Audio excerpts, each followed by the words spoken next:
স্বাগত জানাচ্ছি যমুনা টেলিভিশনের নিয়মিত আয়োজন প্রবাসী বাংলাদেশে বিশ্বের বিভিন্ন প্রান্তে থাকা প্রবাসীদের খবরাখবর নিয়ে আপনাদের সাথে আছি আমি দেবাশিস রঞ্জন সরকার। মালয়েশিয়ায় আবারও অবৈধ অভিবাসনের অভিযোগে আটক করা হয়েছে 29 অভিবাসীকে। আটককৃতদের 12 জনই বাংলাদেশি। বৃহস্পতিবার পেরাক রাজ্যের বিভিন্ন শহরে প্রায় 16 ঘণ্টা ধরে অভিযান চালিয়ে তাদের আটক করা হয়। দেশটির অভিবাসন অধিদপ্তর জানায় বৈধ কাগজপত্র না থাকায় আটক করা হয়েছে তাদের। আটককৃতদের মধ্যে একজন স্থানীয় মালয়েশীয় নাগরিকও রয়েছেন। অবৈধ অভিবাসীকে আশ্রয় দেওয়ার অভিযোগে আটক করা হয়েছে তাকে। এছাড়া তালিকায় রয়েছে ইন্দোনেশিয়ার 8 ও মিয়ানমারের 9 জন নাগরিক। আটককৃত সবাইকে ইপো ইমিগ্রেশন ডিপোতে রাখা হয়েছে বলে জানিয়েছে কর্তৃপক্ষ। পরবর্তী নির্দেশ না পাওয়া পর্যন্ত সেখানেই থাকবেন তারা। মিশিগানে শুরু হচ্ছে দুদিনব্যাপী ভ্রাম্যমাণ কনসুলার সেবা প্রদান।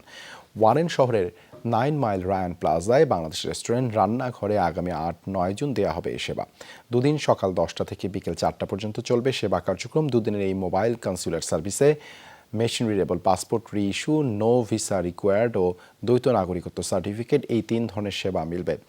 এক বিজ্ঞপ্তিতে দূতাবাস জানিয়েছে এসব সেবা নিতে কোনো ধরনের অগ্রিম টাকা প্রদান করতে হবে না। শুধুমাত্র কনসুলার সার্ভিসের ফি, মানি অর্ডার অথবা ক্যাশিয়ার চেক আনতে হবে।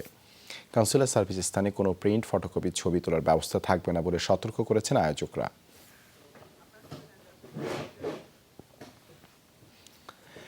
লিবিয়ায় জিম্মি নাটোরের গুরুদাসপুরের 4 যুবক 1 সপ্তাহ ধরে পাঠানো হচ্ছে নির্যাতনের ভিডিও। মুক্তিপণ হিসেবে 40 লাখ টাকা দাবি করেছে অপহরণকারীরা। এ নিয়ে চরম উদ্বেগ, উৎকণ্ঠায় পরিবারগুলো। সরকারের হস্তক্ষেপ কামনা করছে তারা।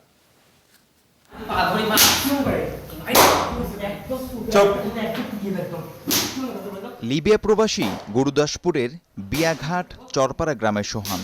তাকে জিম্মি করে এভাবেই চালানো হচ্ছে নির্যাতন।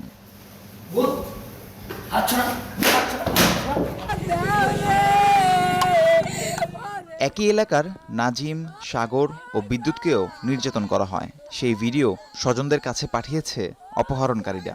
স্বজনদের দাবি 4 জনের মুক্তিপণ বাবদ 40 লাখ টাকা দাবি করেছে চক্রটি। বলতেছে আমারে খুব মারধর করতেছে। আমারে মারধর করার কারণে আমরা করছি যে আমরা কোথাও সহ্য করতে পারবো না, দেখি ফোন বন্ধ করে রাখছি। আমার বেটা ঋণ পাওনা করে দেশের বাইরে দিছি।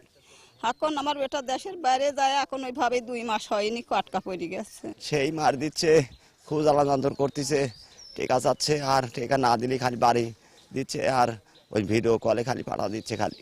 অপহরণের শিকার 4 জনই হতদরিদ্র পরিবারের। ঋণ করে বিদেশ গেছেন তারা।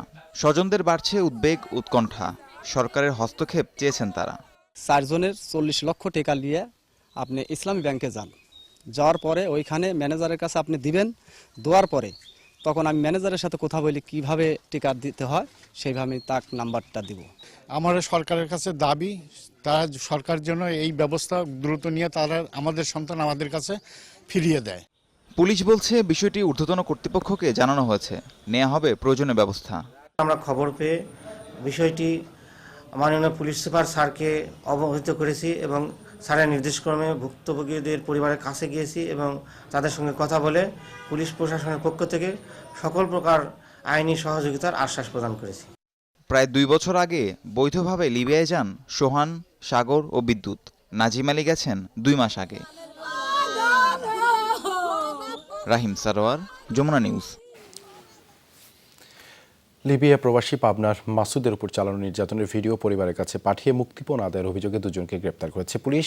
শুক্রবার জেলা পুলিশ সুপার জানান, গেল 14 মে মুক্তিপণ হিসেবে মাসুদের স্ত্রীর কাছে ফোনে 10 লাখ টাকা দাবি করে অপহরণকারীরা। টাকা পাঠানোর পরও প্রবাসী মাসুদকে মারধরের ভিডিও পাঠানো হয়। পরে মাসুদের পরিবার থানায় অভিযোগ জানালে তথ্য প্রযুক্তির সহায়তায় অপহরণকারী চক্রের সদস্য হাবিবুর রহমান ও সুমন রবিউল আওয়ালকে চাঁদপুরের মতলব থেকে আটক করা হয়।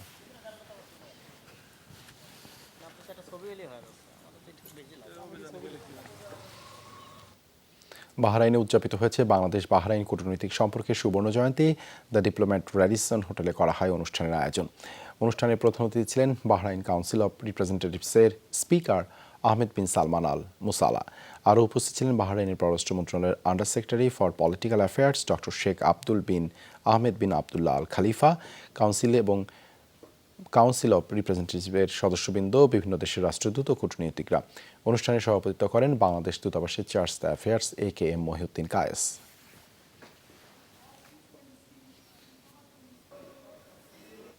শরিকদের চাপে কোণঠাসা ক্ষমতাসীন বিজেপি মসনদে বসতে নরেন্দ্র মোদীর হাতে বিকল্প না থাকায় নানা শর্ত জুড়ে দিচ্ছেন চন্দ্রবাবু নাইডু ও নীতিশ কুমারের মতো কিং মেকাররা। গুরুত্বপূর্ণ দপ্তরের পাশাপাশি বিহারের বিশেষ মর্যাদাও রয়েছে লম্বা তালিকায়। এক চুল ছাড় দিচ্ছে না ছোট দলগুলো। বিশ্লেষকরা বলছেন শরিকদের দাবি পূরণই হবে মোদীর জন্য চ্যালেঞ্জ। টানা তৃতীয় দফায় ভারতের ক্ষমতায় বিজেপি নেতৃত্বাধীন এনডিএ জোট। তবে একক সংখ্যাগরিষ্ঠতা না পাওয়ায় বেশ চাপেই রয়েছে গেরুয়া শিবির। এনডিএ জোটের 293 আসনের মধ্যে বিজেপির 240টি, কিন্তু সরকার গঠনের ম্যাজিক ফিগার 272। এ অবস্থায় ক্ষমতায় থাকতে বিজেপিকে মন রাখতে হবে জোট শরিকদের। বিজেপির দুর্বলতার ফায়দা লুটছে শরিকরাও। মন্ত্রিসভা গঠন তো দূরের ব্যাপার, হয়নি শপথও। এর মাঝেই দফতর বন্টন নিয়ে শুরু হয়েছে দর কষাকষি। সাথে বিস্তর শর্ত জুড়ে দিচ্ছেন শরিক নেতারা। এনডিএ জোটে বিজেপির পর সর্বোচ্চ আসন তেলুগু দেশম পার্টি ও জেডিইউর।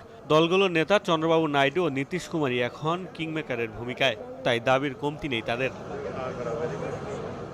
ভারতীয় গণমাধ্যমগুলো বলছে নতুন সরকারের মন্ত্রিসভায় অন্তত 5টি পদ চান নাইডু। অর্থ মন্ত্রণালয়ের প্রতিমন্ত্রীর পাশাপাশি তার চাওয়ার তালিকায় রয়েছে সড়ক, শিক্ষা, স্বাস্থ্যের মতো গুরুত্বপূর্ণ দফতরও। রেলসহ অন্তত 2টি মন্ত্রণালয়ের দায়িত্ব চান নীতিশ কুমার। বিহার রাজ্যের বিশেষ মর্যাদা, দেশজুড়ে জাতগণনা আর সেনাবাহিনীতে নিয়োগ সংক্রান্ত অগ্নিবীর প্রকল্পের পুনর্বিবেচনার দাবিও এই নেতার।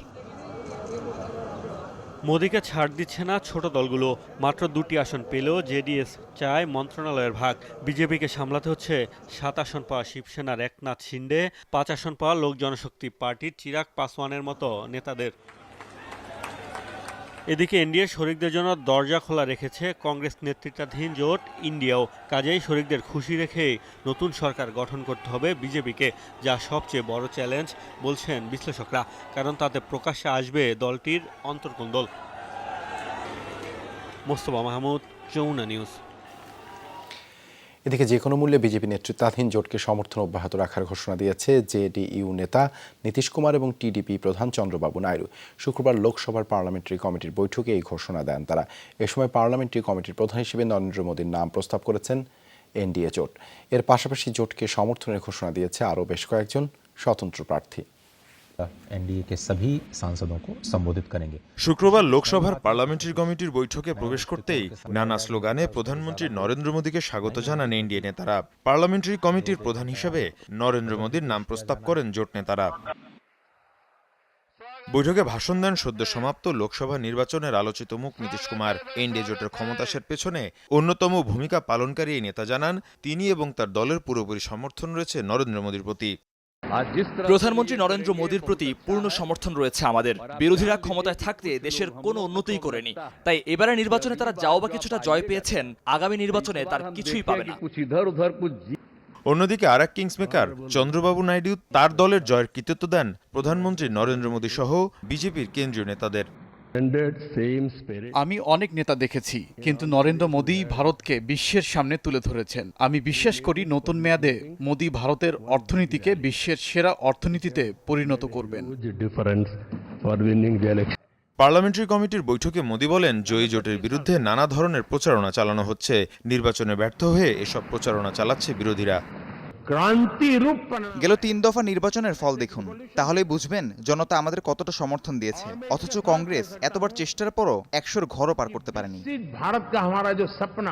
এদিকে বিজেপি নেতৃত্বাধীন জোটে যোগদানের বিষয়ে সম্মতি জানিয়েছে আরও কিছু ছোট দল এবং স্বতন্ত্র এমপি। ভারতীয় বিভিন্ন গণমাধ্যম বলছে এর ফলে এনডিএর আসন দাঁড়াবে 303-এ।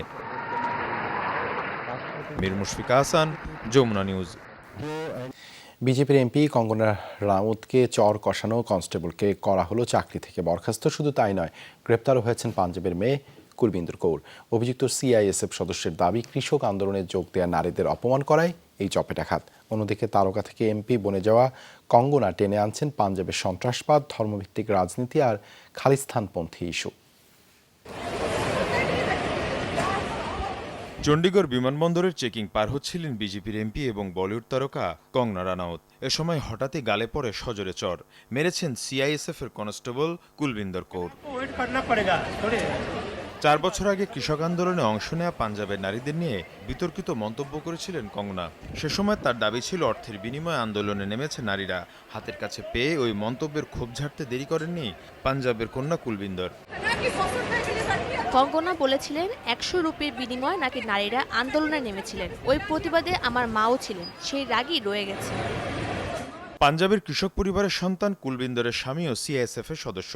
সাময়িকভাবে বরখাস্ত করা হয়েছে তাকে। মামলা দায়েরের পর গ্রেফতারও করা হয়েছে তাকে। নেতিবাচক মন্তব্য করে সমালোচিত হওয়া কঙ্গনার জন্য নতুন কিছু নয়। কখনো ধর্ম, কখনো বিরোধী দল, আবার কখনো সরকার বিরোধী বিক্ষোভ নিয়ে আক্রমণাত্মক কথা বলে বারবার শিরোনাম হয়েছেন এই বলিউড তারকা। আর এখন তো তিনি বিজেপির এমপি। ভারতে 2020 সালের কৃষক আন্দোলন নিয়ে বিতর্কিত মন্তব্য করায় কঙ্গনার গাড়ি ঘেরাও করেন ক্ষুব্ধ কৃষকরা। মুসলিম বিদ্বেষী মন্তব্য করে সমালোচিত বিজেপি নেত্রী নুপুর শর্মার পক্ষে অবস্থান নেন কঙ্গনা। घेर लिया है और अगर यहाँ पे पुलिस ना हो तो यहाँ पे लिंचिंग हो openly. Shame on this people. এত কিছুর পরেও আগ্রাসী আচরণ আর বক্তব্য থেকে পিছু হটেনি বিজেপির এই নেত্রী। উল্টো সামাজিক মাধ্যমে জানান পাঞ্জাবের সন্ত্রাসবাদ বেড়েই চলেছে। I am safe but my concern is कि जो आतंकवाद और उग्रवाद पंजाब में बढ़ रहा है, how do we handle that? Thank you. 18তম লোকসভা নির্বাচনে মান্ডি থেকে প্রথমবারের মতো এমপি নির্বাচিত হয়েছেন বিজেপির হয়ে লড়াইয়ে নামা এই তারকা। মীর মুশফিকা হাসান, যমুনা নিউজ। এই ছিল প্রবাসী বাংলাদেশে এতক্ষণ সাথে থাকার জন্য ধন্যবাদ সবাইকে।